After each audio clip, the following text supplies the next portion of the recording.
vous êtes comme moi et vous êtes vraiment pas très forte en maths, vous savez déjà que Notion permet de faire des calculs en colonne. Oui, mais qu'est-ce qui se passe quand on veut calculer une ligne?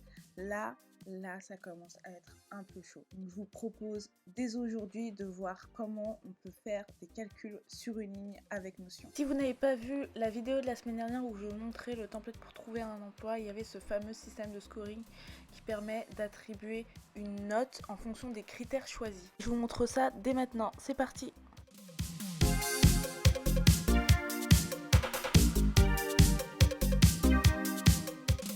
Alors, on va commencer avec une table classique où on a plusieurs critères. Chaque critère a un niveau d'évaluation. Et en fonction de ce niveau d'évaluation, on va attribuer des points. Pour cela, pour faciliter un peu la compréhension, j'ai créé les conditions. Donc du coup, quand on aura un critère top, on en aura 2. Si ça va, ça sera 1. Si c'est bof, c'est égal à 0. Et si c'est 9, ça sera moins 1. On a un cas particulier pour le feeling et pour la mission, où quand on utilisera pourquoi pas, on attribuera 0,5 points, sinon le reste des critères restent les mêmes. Du coup, pour commencer, on va créer une nouvelle colonne formule qu'on va appeler C1, formule, pour pouvoir faire notre calcul et afficher le nombre de points définis en fonction des critères qu'on a établis. Donc je vais mettre la colonne formule juste à côté de ma colonne critères et je vais faire si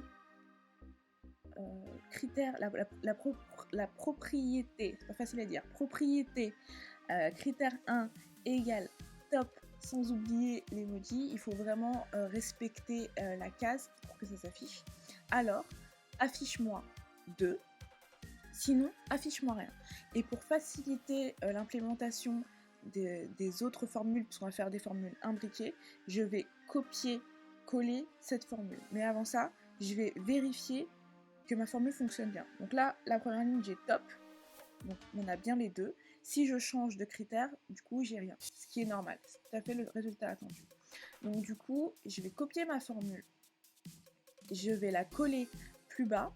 Et en fait, ce que je vais faire, c'est changer les critères que je vais utiliser et pouvoir l'implémenter par rapport aux critères que j'aurais définis, au nombre de points que je lui aurais attribués. Donc maintenant, je vais intégrer la deuxième formule pour la condition ça va. Donc quand on affiche ça va, il faut que ça nous affiche 1. Donc ce que je vais faire, c'est que dans la case formule, je vais coller en fait la formule que j'ai copiée précédemment et je vais changer le critère, le point d'évaluation par ça va et je vais lui attribuer 2 et je vais faire ça en fait pour l'ensemble des critères d'évaluation que j'aurais défini. Donc 2 pour top, 1 pour ça va, 0 pour bof et moins 1 pour 9.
Maintenant que j'ai créé la base de ma formule, ce que je vais faire pour les critères 2, c'est simplement dupliquer la colonne C1 formule, parce que du coup les critères seront les mêmes selon les règles qu'on a établies.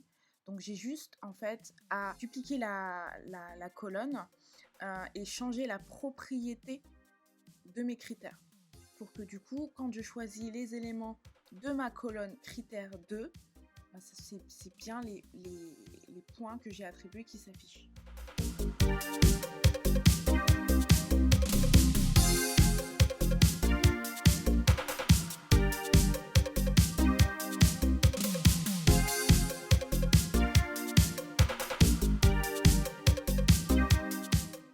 Même en dupliquant les formules, on peut faire des erreurs. C'est pour ça que c'est vraiment important de prêter attention et de savoir comment les formules fonctionnent pour pouvoir détecter ces erreurs. Donc là, ici, j'ai oublié une parenthèse. Donc, ce que je vais rajouter, enfin, j'ai ajouté une parenthèse supplémentaire, ce que je vais supprimer, pardon. Et du coup, je vais retester ma liste de critères. Pour feeling et pour mission, ce que j'aurai à faire, vous l'aurez deviné, c'est de dupliquer encore une fois ma colonne formule pour la critère 2, donc ces deux formules, et ajouter le critère pourquoi pas qui doit valoir 0,5. Du coup, ce que je vais faire, c'est que je vais tout simplement le rajouter à la fin, puisque la base des critères reste la même que le critère 1 et le critère 2. Et je vais faire ça pour la colonne feeling et mission.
Maintenant que j'ai défini la règle des points attribués en fonction des critères, ce que je vais faire maintenant, le résultat attendu, c'est de calculer la somme de l'ensemble de ces critères. Donc pour ça, il va falloir que je crée une nouvelle formule et on va se rendre compte très vite des erreurs qu'on peut faire lorsque l'on veut effectuer ce genre de calcul. Je vais donc créer une nouvelle colonne que je vais appeler score avec la fonction formule. Et ce que l'on va faire pour commencer, c'est de calculer la somme de la formule C1 et la formule C2. Donc naturellement, ce qu'on ferait, c'est écrire propriété C1 plus propriété C2, ça fait combien? Le problème, c'est que chez Notion, ça veut dire un autre langage et que du coup, ça équivaut à concaténer les informations. Concaténer, c'est-à-dire combiner les informations ensemble, donc c'est pour ça qu'on a ce résultat de 21. La deuxième idée qu'on pourrait avoir, ce serait d'utiliser la propriété, la fonction format, qui va permettre de transformer le chiffre, pouvoir le calculer. Le problème, c'est que ça nous concatène encore les informations.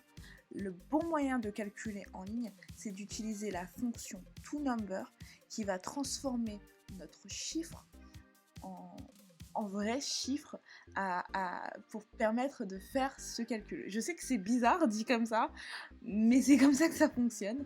Donc du coup, en utilisant toNumber avec les propriétés, on va pouvoir avoir la somme de nos lignes. Donc c'est comme ça qu'il faut faire pour faire une addition, pour faire une soustraction. Du coup, j'ai plus qu'à rajouter toutes mes propriétés pour avoir mon score final.